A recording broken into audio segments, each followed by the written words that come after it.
Amém. Glória a Deus. Não precisa nem pregar mais, né?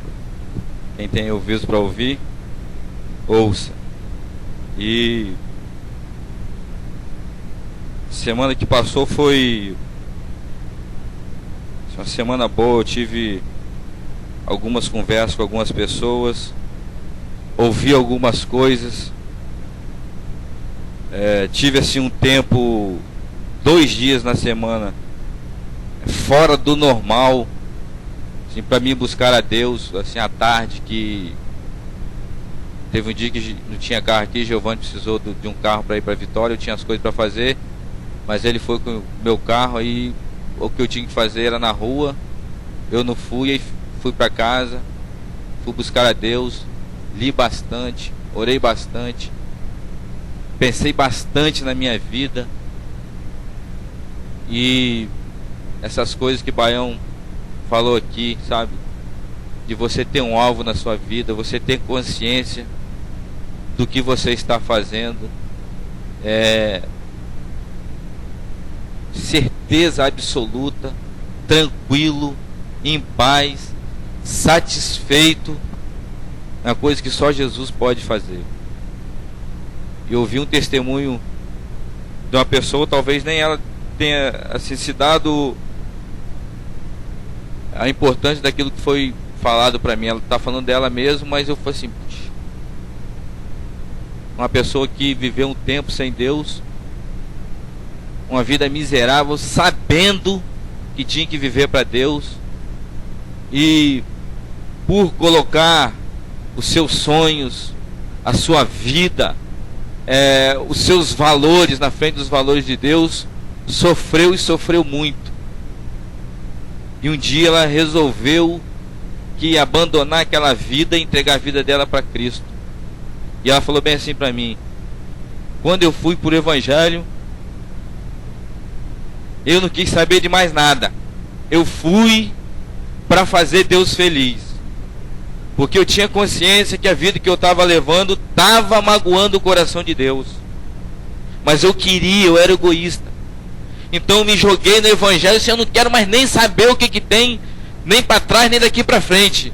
Meu alvo agora é fazer o coração de Deus feliz. Mas sabe o que aconteceu? Quando ela começou a fazer o coração de Deus feliz, ela notou que a felicidade começou a vir para ela. Porque em fazendo Deus feliz, nós somos beneficiados. Quem tem melhor conhecimento do jeito que nós devemos viver é Jesus Cristo. Então quando você resolve isso, dar a sua vida para Deus, para fazer Deus feliz, automaticamente, consequentemente, você experimenta a felicidade, a alegria. Isso não está baseado em coisas nem em circunstâncias. É uma paz que só Cristo pode dar. E a vida dela está indo assim, de vento em polpa. A vida, as coisas, tudo acontecendo do jeito que Deus quer. E pensando nesse dia a respeito da minha vida, eu não sei se todo mundo faz isso, ou algumas pessoas fazem. Eu particularmente faço. Tem dia que eu separo um tempo e fico pensando na minha vida, porque às vezes você está envolvido com tantas coisas, com tantas pessoas, mas tem a sua vida para você olhar. Eu aqui no seminário sou deão, sou pastor, sou pai, sou marido, sou professor, mas eu tenho a minha vida. Às vezes nós ficamos olhando muito para a vida dos outros, né? Dando conselho e tudo, mas nós temos que olhar para a nossa vida. E eu, não é assim toda semana, mas quando eu tenho um tempo eu paro e fico analisando, olho ali para os marcos que eu tenho na minha vida e fico olhando. Como é que eu estou nisso? Como é que eu estou nisso? Como é que eu estou nisso? Como é que eu estou nisso? Isso é verdade na minha vida? Eu estou vivendo isto? Isso aqui eu só falo ou eu vivo? Eu tenho disposição para isso? Ou eu às vezes empurro os outros, mas eu não tenho coragem de fazer? Eu faço isso na minha vida.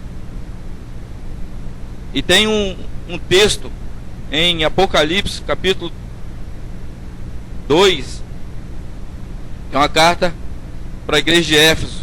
Diz assim: ao anjo da igreja em Éfeso escreve: estas coisas diz aquele que conserva na mão direita 7 estrelas e que anda no meio de 7 candeeiros de ouro.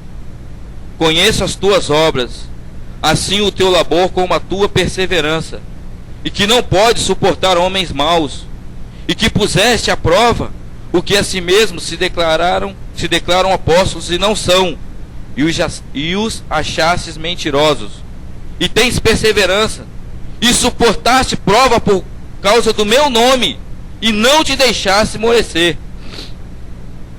Tenho, porém, contra ti, que abandonaste o teu primeiro amor. Lembra-te de onde caíste, arrependa-te, e volta à prática das primeiras obras. E se não venho a ti, e moverei do seu lugar o teu candeeiro, caso não te arrependas. Então, essa coisa, a igreja estava fazendo, era para a igreja aqui uma carta, mas é para nós individualmente. Você está fazendo uma coisa, você não suporta o pecado, você briga contra o pecado, você fala, você prega, mas o seu primeiro amor, e amor não é um sentimento, é aquela decisão que você fez: eu vou me entregar a vida para Cristo, e agora eu vou viver segundo os seus valores. Então é isso aqui que essa igreja estava abandonando. O seu primeiro amor não é aquela coisa de quando você aceita Cristo, chora, levanta as mãos, né? Fica muito alegre, começa a ir para a igreja, começa a cantar, dá folheto, vai evangelizar, sai testemunhando para os seus amigos. Não é só isso, mas é aquela entrega de vida. Está aqui, Deus, e agora é o que o Senhor falar, fazer o coração de Deus feliz. Nessa mesma tarde chegou um texto na minha mente, de uma situação que foi muito importante que Deus tratou. E como o Baião falou aqui, Jesus foi, ele falou a verdade. João capítulo 3.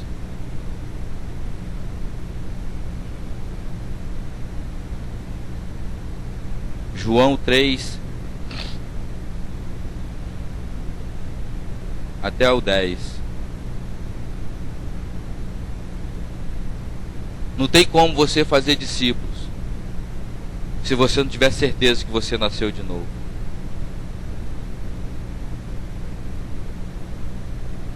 E quando eu ouvi o pastor Larry falar que muitas pessoas chegavam para ele dentro do seminário, falaram que tinham nascido de novo dentro do seminário, e falava da porcentagem, para ser sincero, eu não acreditava. Você não é possível. Mas vivendo aqui dentro hoje, eu vejo muitas pessoas já me procuraram, e esse ano começou de novo. E sabe, uma pessoa que perguntou para mim assim, pastor, o senhor está vendo alguma coisa na minha vida que diz que eu não sou cristão? Eu falei bem assim: rapaz, exteriormente eu considero você um dos melhores. Você é 100% exteriormente. Só que tem coisa no teu coração que eu não sei. Só quem sabe é Deus.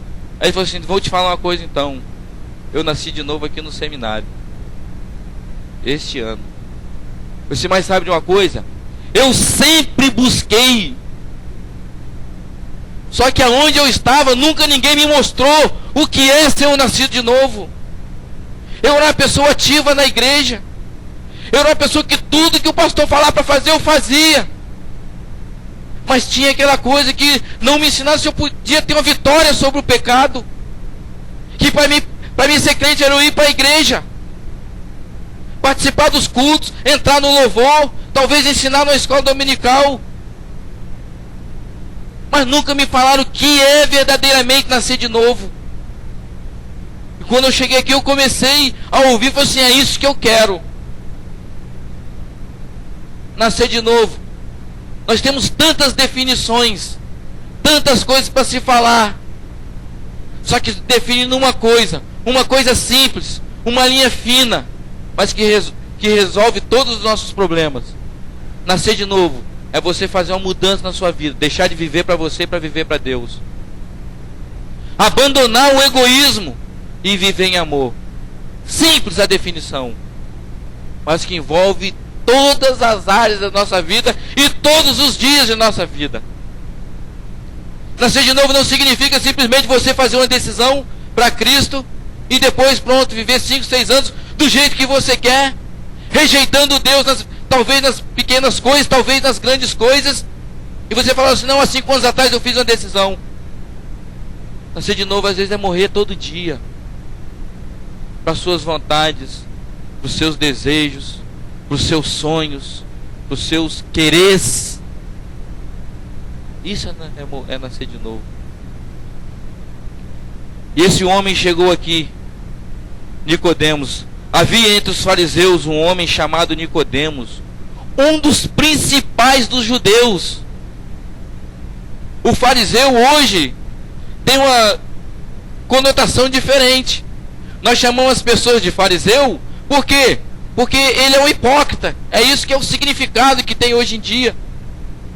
Mas no tempo de Jesus não era assim. Quando começou essa seita dos fariseus, eles se reuniam, homens que estudavam a palavra para proteger a palavra do sistema, do governo romano. Eles eram zelosos, mas eles perderam o espírito da coisa. Dos 10 mandamentos, eles fizeram 636 mandamentos, mais ou menos. E Jesus foi duro com eles. Jesus falou assim: vocês rodam o mundo para formar um prosélito, mas vocês tornam ele 2 vezes mais filho do inferno do que vocês. Não é simplesmente a letra. E chegou esse homem, um dos principais, talvez um dos mais estudados, um dos melhores teólogos, um dos homens que sabia melhor o Pentateuco, Nicodemos, da igreja, um líder. Este de noite foi ter com Jesus e lhe disse, não queria ser visto por muitas pessoas, né? Foi de noite, na calada, com vergonha, mas tinha algo no teu coração. Rabi, sabemos, saber só não interessa, nós temos que viver. Ficar com a cabeça cheia só não resolve. Você tem que ter, como o Baião falou aqui, ter o coração queimando. Só saber, vemos aqui na frente de uma estatística, o mundo tem mais ou menos a metade de pessoas que não ouviram falar do Evangelho. Nós vamos à janela 10h40, estudando missões, mas só saber não interessa. Tem que se colocar na brecha, tem que viver. Sabemos que tu és mestre vindo da parte de Deus, porque ninguém pode fazer estes sinais que tu fazes, se Deus não estiver com ele. A isso respondeu Jesus, em verdade te digo, se alguém não nascer de novo, não pode ver o Rei de Deus.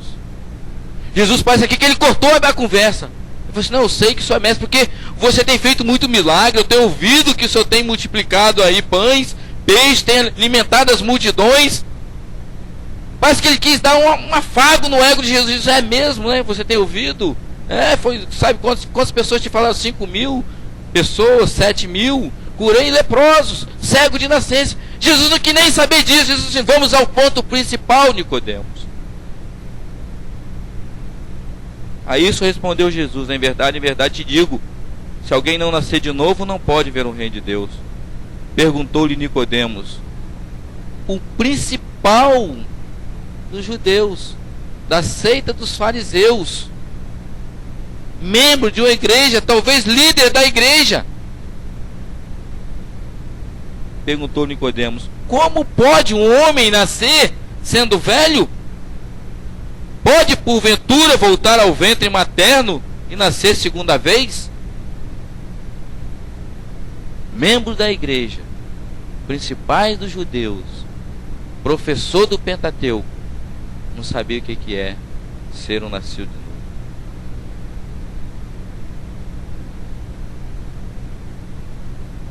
Respondeu Jesus, em verdade te digo, quem não nascer da água e do Espírito não pode entrar no reino de Deus. Volta uma página. Quem não pode herdar o reino de Deus? João 1, versículo 13. Os quais não nasceram do sangue, nem da vontade da carne, nem da vontade do homem, mas de Deus. Novo nascimento não vem por herança genética, Porque seus pais são crentes, necessariamente você nasce crente. Porque seus avós foram crentes, não necessariamente você é crente. Porque seu pai é pastor, não necessariamente você é crente. Não é da vontade da carne. Não é o seguinte, agora eu vou decidir viver para Deus. Mas sempre o Espírito de Deus, sabe quando você vai conseguir? Nunca! Sem um arrependimento, sem essa entrega de vida. Por algum tempo vai. Mas vai chegar uma hora que vai esbarrar no teu egoísmo, no nosso egoísmo. Eu vou fazer isso, vou fazer isso, vou fazer isso, vou fazer isso. Não é da vontade da carne. Não é da sua disposição. Não é da sua decisão, simplesmente.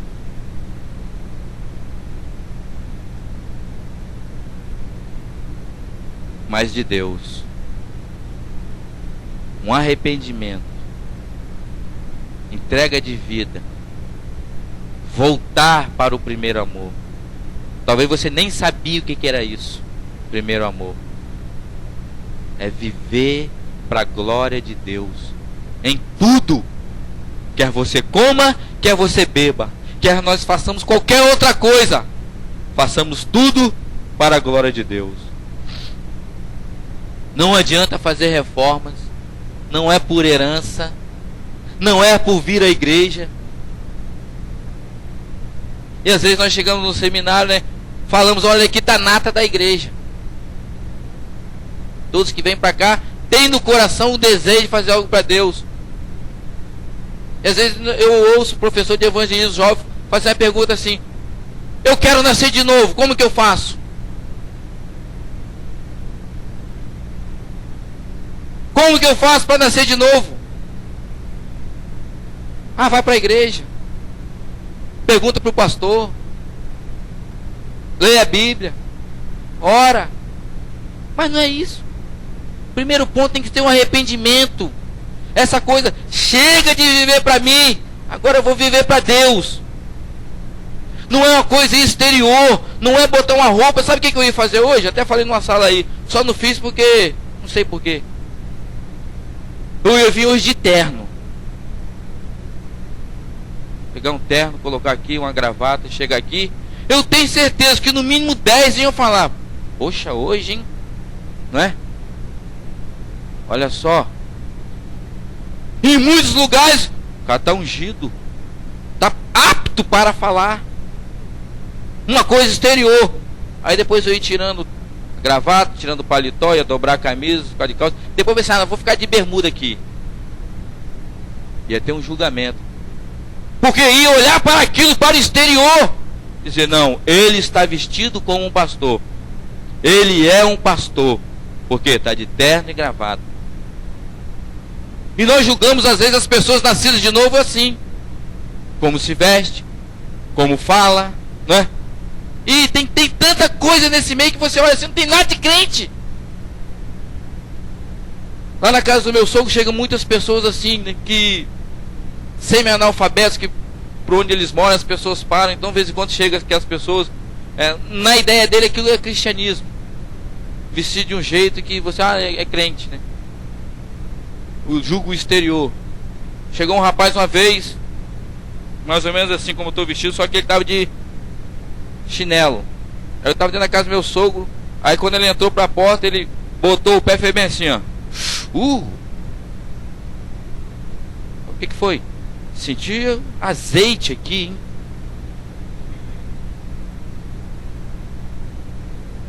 Poucos dias depois encontrei esse cara na praia, de calça jeans, toda larga, camisa assim, normal, camiseta, vendendo picolé com um cordãozão de prata, um piercing aqui e uns 2 brincos. Eu falei assim, só que eu cheguei pra ele e falei assim, e aí, como é que tá? Tá firme na fé? Aí ele falou assim, olha pra mim como é que eu tô. Eu disse, o que tem? Seu coração? Não, tô desviado. Por que você desviou? Tive uns problemas aí. Sem problema todo mundo tem. Aí ele foi ficando sem graça, eu fui apertando ele. Mas o cristianismo dele era aquilo. A roupa. E provavelmente se ele tirar aquela roupa, botar a outra roupa que ele estava usando, aquele dia que eu encontrei, que ele sentiu o cheiro de azeite, for na igreja, todo mundo vai dar paz do Senhor a ele.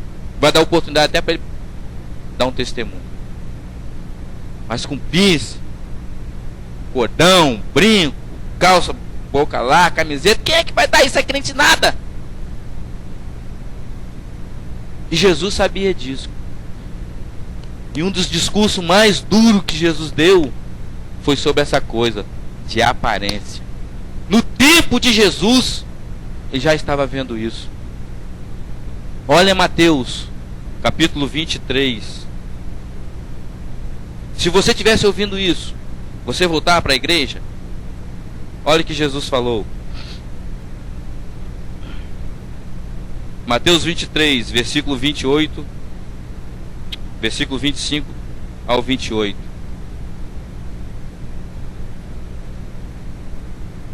Ai de vós, escribas e fariseus, hipócritas, porque limpais o exterior do copo e do prato, mas estes por dentro estão cheios de rapina e intemperança. Fariseu cego, limpa primeiro o interior do copo, para que também o seu exterior fique limpo. Ai de vós, escribas e fariseus, hipócritas, porque sois semelhante aos sepulcros caiados, que por fora se mostram belos, mas interiormente são cheios de ossos de mortos e de toda a imundícia. Assim também vós, exteriormente, pareceis justos aos homens, mas por dentro estáis cheios de hipocrisia e de iniquidade. Misericórdia, pensei, se eu estivesse ouvindo isso, Jesus está ali, vou lá, nada. Ou eu falo assim, rapaz, eu vou olhar para dentro de mim e vou fazer uma mudança, né? Tem gente que exteriormente está bonito, mas por dentro cheio de ressentimento, cheio de amargura, cheio de complexo, cheio de falta de perdoar os outros, cheio de não me toque. Não pode ouvir uma coisa que vai mexer um pouco com ele, que automaticamente já fica fora de si, descontrolado. Mas por fora é aquela coisa, né? Bonitinho, agradável, o seu linguajar é de cristão. E aí, paz do Senhor, irmão, Deus te abençoe, não é? Você ser tu uma bênção. Mas e a vida? Como é que é? Você sozinho, quando não tem ninguém olhando, quando está fora dos olhos de alguém. Isso é uma coisa muito combatida, foi combatida aqui. A questão de você olhar para o exterior. E às vezes muitas pessoas se enganam com isso. O profeta Samuel, né? Quando recebeu ordem do Senhor para ir ungir Davi, ele foi lá para a casa de Jessé. Quando chegou lá, chegou o primeiro, bonito, um guerreiro. A Bíblia diz que Samuel olhou e falou assim, certamente é esse. E Deus chamou o profeta e falou assim, olha Samuel, eu não sou como o homem que olha para o exterior, eu olho para o interior. Um profeta, um homem de Deus, também foi assim. Amados, e o que impressiona os homens muitas vezes não impressiona Deus.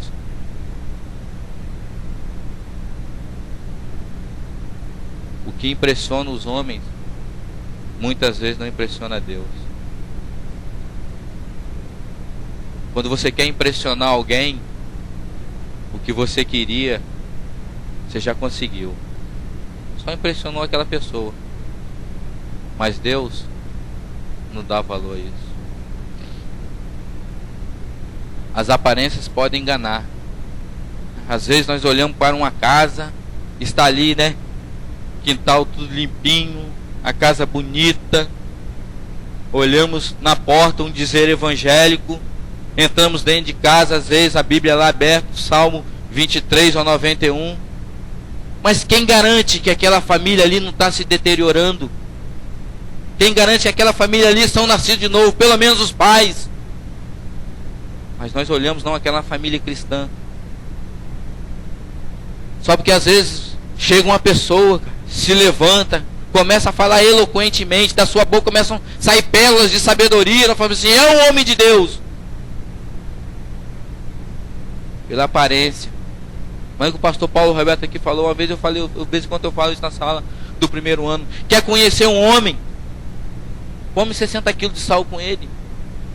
Ou seja, vive com ele o dia a dia, olha como ele se manifesta, olha para os valores dele. Mas chega aqui alguém fala, bonito, eloquente, conta experiências, vai embora, homem de Deus. Eu creio, muitos homens de Deus vêm aqui, mas eu não posso garantir que todos são nascidos de novo. Você não viu aqui o pastor Hernandes falando que uma das coisas que acontece no ministério são homens que estão aí pregando, mas que não são nascidos de novo?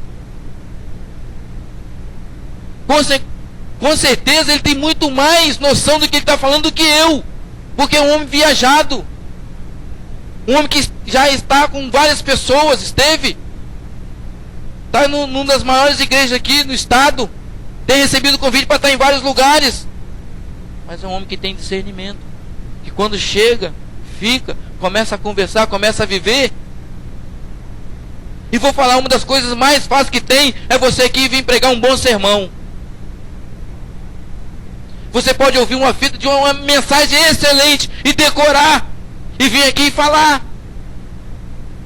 mas aquilo não é verdade para você, aquilo é só para impressionar os homens. Você pode ter sido ativo na igreja, você pode ter ministrado louvor, você pode dar seu dízimo, você pode dar sua oferta, você pode fazer missões, mas se não for nascido de novo. John Wesley, um dos homens que trouxe um dos maiores avivamentos que esse mundo já viu, quando ele já era pastor, quando ele estava para ir fazer missões no navio, que ele nasceu de novo. Então ele estava indo salvar almas, mas a alma dele estava perdida. Então hoje é um dia que nós saímos para fazer evangelismo, mas se você não for nascido de novo, o que vai adiantar? Você vai falar assim, olha, você tem que nascer de novo, você tem que arrepender, você tem que viver para Deus. Mas talvez as palavras estão sendo jogadas para você, porque você não é assim. Você só está lá por obrigação. Você pode, mas se eu pudesse. Sabe que isso é isso que queima no seu coração? Mas eu garanto, se eu der a oportunidade para você vir dar uma capela aqui, vai dar bem, pelo que tem aprendido. Mas é nascido de novo. E amados, como eu falei aqui, se nesse tempo de Jesus ele já olhar para essas coisas exterior, imagina hoje a vaidade que tem nesse mundo, com as coisas que tem colocado na igreja. Muito mais temos que falar sobre isso. Então o que é? Como que nós vamos saber se somos nascidos de novo? Aonde que divide quem é nascido de novo e quem não é nascido de novo? É a palavra de Deus. Em Hebreus capítulo 4, versículo 12 e 13, diz assim: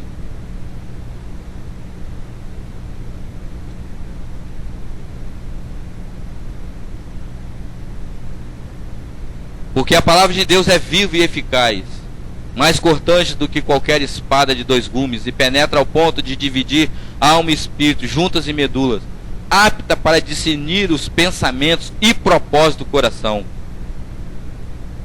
E o 13: não há criatura que não seja manifesta na sua presença, pelo contrário, todas as coisas estão descobertas e patentes aos olhos daquele a quem temos de prestar contas. Final do versículo 12: apta para discernir os pensamentos e propósitos do coração.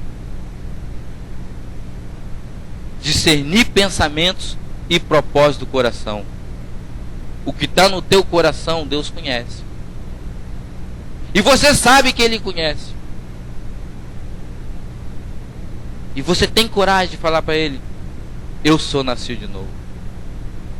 Se é, você vai ver o Espírito de Deus testificando no coração. Se não, eu vou falar assim: tem uma coisa que te falta. E aí? Que Deus está esperando você entregar. Importa-vos nascer de novo. Então tem algumas coisas, alguns marcos que nós temos que observar para analisarmos se somos nascidos de novo. Primeira coisa é a comunhão com Deus. 1 João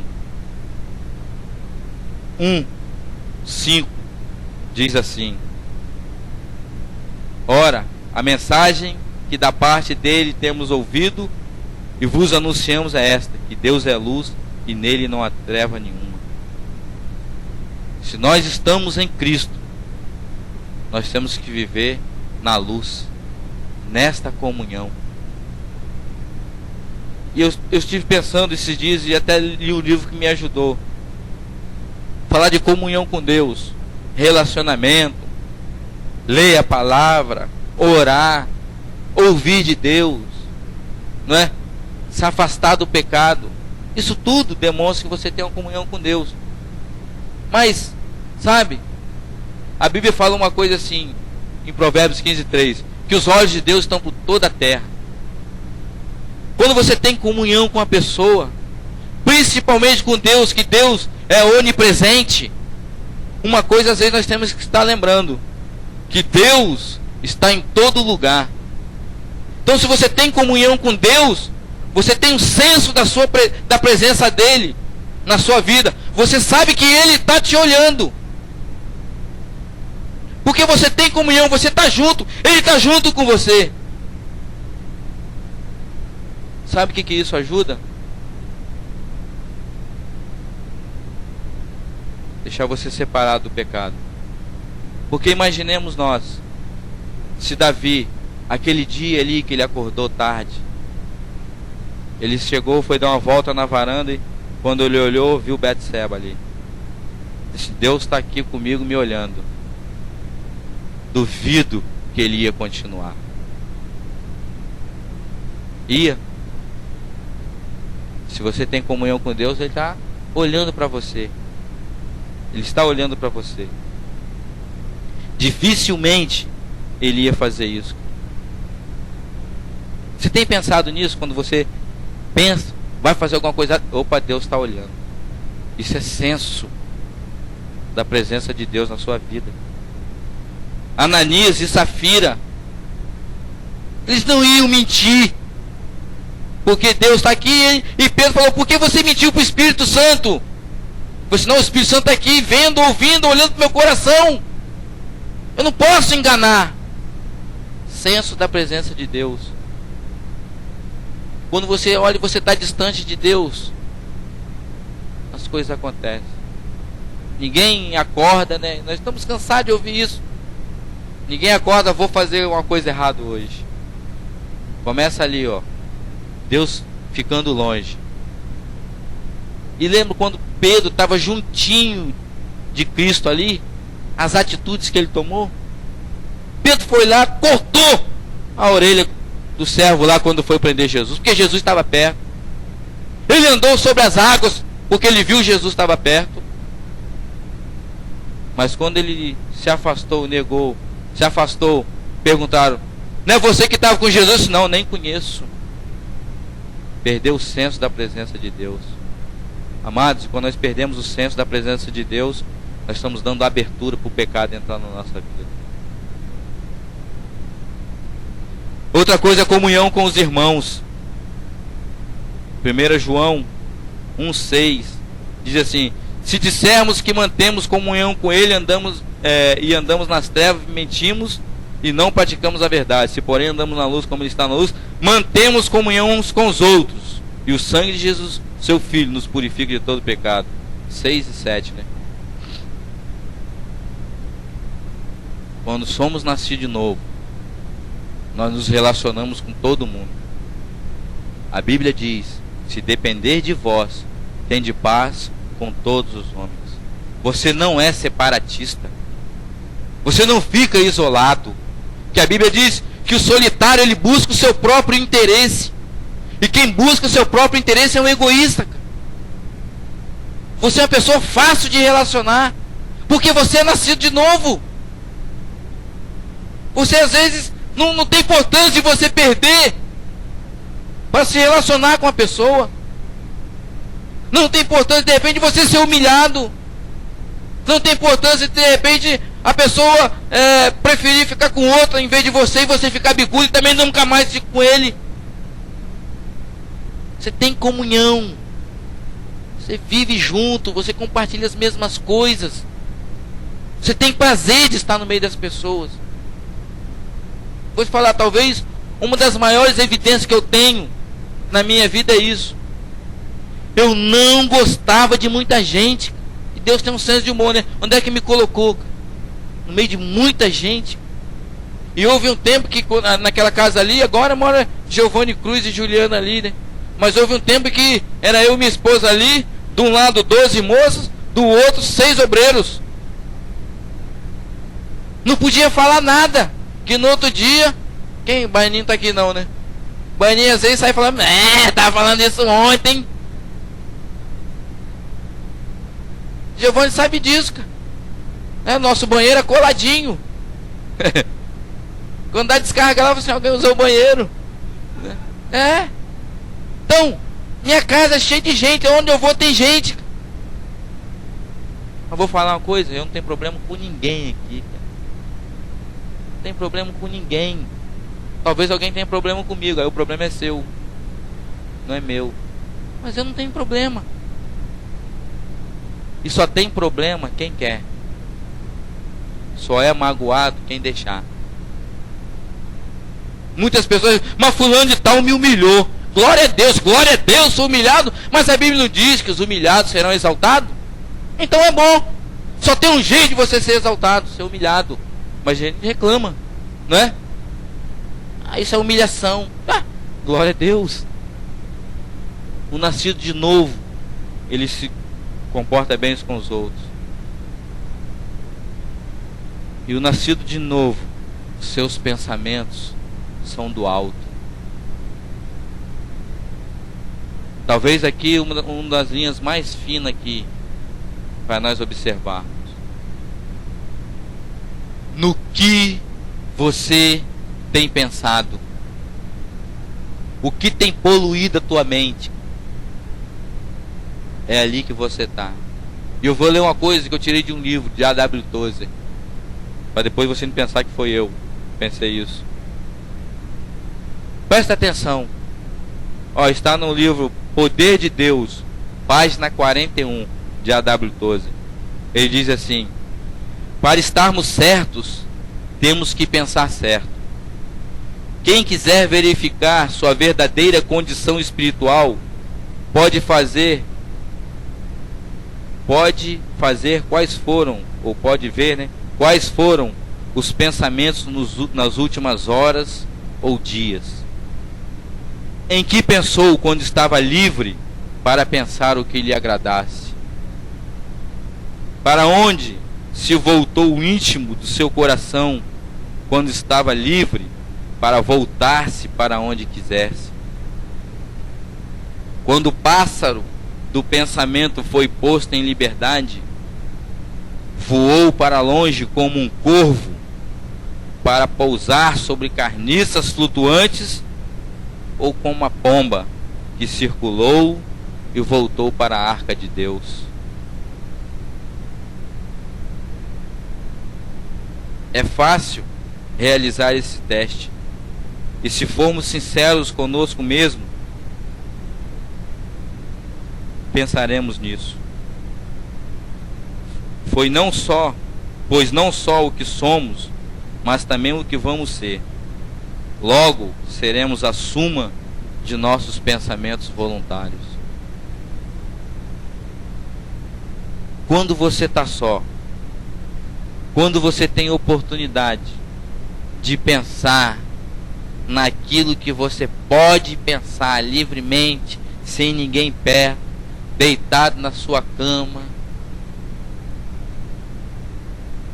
No que você tem pensado? Qual é a sua paixão? O que é aquilo que provoca emoções em você? É como um corvo que quando está ali voa para cima da carniça, ou como aquela pomba que saiu da arca, voou, voltou para a arca de Deus. Eu creio que muitas pessoas, quando têm um alvo, quando pensam no reino de Deus, na expansão do reino de Deus, pensam no ministério, quando tem um tempo livre para pensar, eu acho que tem que pensar como fazer para fazer melhor. Aonde que pode, fica observando o que pode ser feito melhor. Como que de repente eu posso fazer uma mudança? Será que desse jeito vai dar melhor? E consequentemente aquilo traz emoções. Tem dia que é assim, tem dia que quando as pessoas têm alvo, elas começam a orar, buscar Deus, olham para as coisas. Tem dia que acorda e sai, assim, vou fazer isso, porque ficou amanhã pensando naquilo. De repente o dia mostra outra realidade.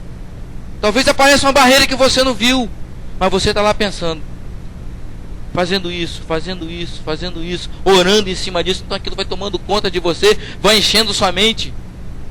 E às vezes as pessoas estão falando coisas, às vezes que são contrárias àquilo que você está pensando. Mas como a sua cabeça está cheia, você nem ouve. Porque não, esse jeito vai dar. Esse jeito dá. Porque aquilo está tomando conta de você. E automaticamente a sua vida vai sendo impulsionada para Deus. Mas quando são pensamentos que não tem nada a ver com Deus, é para ali que você está levando sua vida. E facilmente depois nós vamos ver aonde é que você estava. Um nascido de novo, ele tem os pensamentos voltados para tudo que é puro, tudo que é agradável, tudo que é de boa fama. A Bíblia diz, seja isso que ocupe o seu pensamento. O tempo está se esgotando, mas tem questão também do tempo que eu poderia falar aqui. No que você investe seu tempo? Quando você tem um tempo livre, nada te impede de repente você praticar um esporte, fazer uma coisa, descansar, mas que seja tudo para a glória de Deus. Quando eu cheguei do seminário, eu tinha um emprego antes que me proporcionava ir para a praia quase todo dia. Pescava, tinha o meu barco. O dia que estava ruim, que não dava para pescar, eu ia para a praia pegar onda, jogar futebol, nadar. A vida que eu tinha pedido a Deus. Deus me levou para o seminário. Vendi prancha, vendi roupa de borracha. Fui para o seminário. Falei, não vou pegar onda mesmo lá, no Paraná, na roça. 3 anos fiquei lá. Vez em quando vinha. Tive a oportunidade depois de viajar, pegar onda algumas vezes nas férias. Mas não era mais aquilo tudo. Quando eu voltei, fiz estágio em Guarapari. Quando cheguei aqui, o pastor falou assim, olha, a igreja quer que você faça isso. Me deu liberdade para mim fazer o que eu quisesse, dentro da área de evangelismo, de discipulado. Aí eu falei bem assim uma coisa com o pastor. Pastor, vou comprar uma prancha para mim voltar a pegar onda.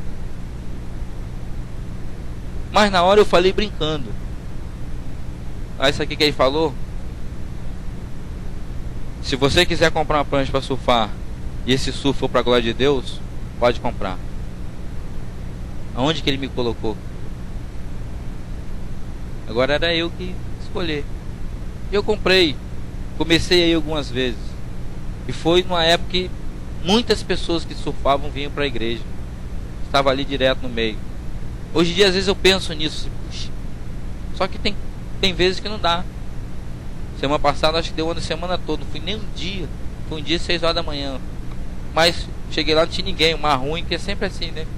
Aí fiquei eu lá, peguei umas ondinhas, fiquei lá na praia um pouquinho orando, sozinho, não tinha ninguém. Mas no que você usa o seu tempo? E uma coisa que foi falada na capela aqui quinta-feira, outra coisa. Seu dinheiro.